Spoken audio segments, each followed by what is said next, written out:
Well, hi folks, here we are again in the giant onion growing bit, exhibition onion growing bit. There's not much else growing in the garden, so I'll just give you a quick update. I think it's about 18 days since I showed you what was going on before, so I'll just take the reflective shields down.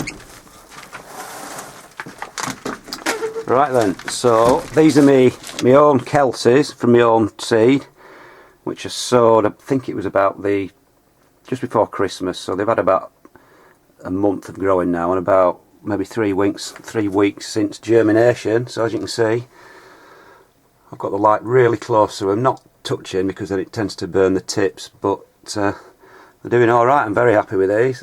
As you can see, they've got about 3 leaves on now. Some are getting the 4th leaf on, but there's plenty of time left because they won't be going into the polytunnel until April time, so they've got a good February, March, about 10 weeks left to grow. So I couldn't be happier. They've just been pricked out into the 3-inch pots now. I've just what did I put in the mix? It was just some kind of Levington's compost. It's not really that important at this stage, as long as it's just a good decent compost. And then these are my big ones, my giant ones. I'll just take these are some of the sort of smaller rejects out of the way. So I had 30 growing, and like I said, I was going to cull some of the excuse me, some of the weaker ones, and there were some noticeably weaker ones. So what I've done now, I've potted on the strongest 12 into 1.5 litre pots, and as you can see, these are getting quite big now. They've got about 5-6 leaves on some of them, getting quite tall as well. So I'm happy with those. There's not one that's just going mad. Like last year I had a couple that went absolutely mad, and they were far bigger than the rest, and those were the 2 that went absolutely mad when I grew them. So either they're all really good or they're all mediocre, but there's nothing standing out from the crowd as yet.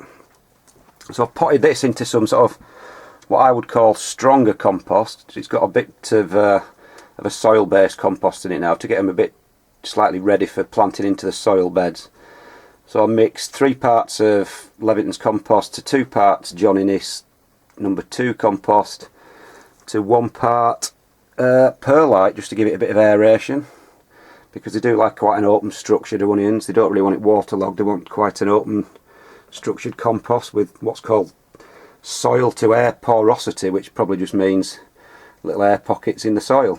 So no, I'm happy with those. No pests, no disease that I can see as yet. So looking okay. I've had to raise the lights up quite a bit, and the trouble is with that, once you raise the lights up, the light levels drop on the leaves below, and they do tend to get leggy. So what I've put up is a couple of these. It's probably too bright to see. The little tiny compact fluorescent tubes, little spiral tubes. They're only 30 watts, but they put out nearly half as much light as this whole unit does here. And they're the right spectrum. They're a 6,400 Kelvin spectrum, which is to get technical, which is the vegetative growing spectrum. So, which you need, because if you use the red spectrum, I think they're 12,000 Kelvin. They're the ones that all the cannabis growers use when they want to bring stuff into flower. That's the flowering spectrum. So the vegetative spectrum is the 6,400 Kelvin, just to make sure you get the right things. And they do add, you can just plop these down anywhere. I've just hung a few up. Look, well, I've only got one at the moment, just to give some extra light, and they really do make a difference. And they're so cheap to run, 30 watts, and they're so bright. I mean, they're absolutely blinding when you look at them. So that's about it, folks. I think just a quick roundup, about 18-19 days after my last update, if you can remember what they were like. These are certainly shooting on really well now. So that's it, folks. Nothing else growing in the garden, but the exhibition onions are still slowly growing away. So that's about it, folks, as I say again. See you later.